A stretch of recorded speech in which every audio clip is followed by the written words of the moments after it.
بسم اللہ الرحمن الرحیم۔ السلام علیکم ناظرین۔ افغانستان میں مسافر طیارہ گر کر تباہ ہو گیا۔ طیارے میں 83 مسافر سوار تھے، تمام مسافر ہلاک ہو گئے۔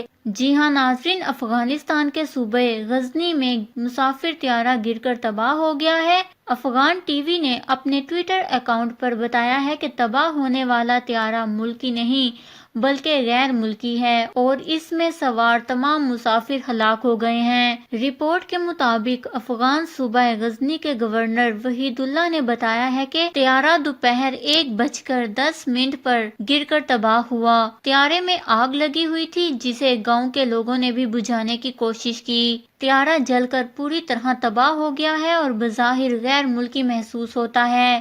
واضح رہے کہ طیارہ افغانستان کے صوبہ غزنی میں گر کر تباہ ہوا جہاں طالبان کا کنٹرول ہے۔ ابتدا میں کہا گیا تھا کہ طیارے کا تعلق افغانستان کی قومی فضائی سروسز اریانہ سے ہے، تاہم اریانہ کی جانب سے ان خبروں کی تردید کرتے ہوئے کہا گیا تھا کہ تباہ ہونے والا طیارے کا ان کی سروسز سے کوئی تعلق نہیں۔ تاہم برطانوی میڈیا کا کہنا ہے کہ طیارے میں 83 مسافر سوار تھے۔ اطلاعات کے مطابق بتایا گیا ہے کہ تکنیکی وجوہات کی بنا پر طیارے میں آگ لگی جس کے بعد طیارہ گرا اور مکمل طور پر تباہ ہو گیا، جبکہ طیارے میں موجود تمام مسافر بھی جان بحق ہو گئے ہیں۔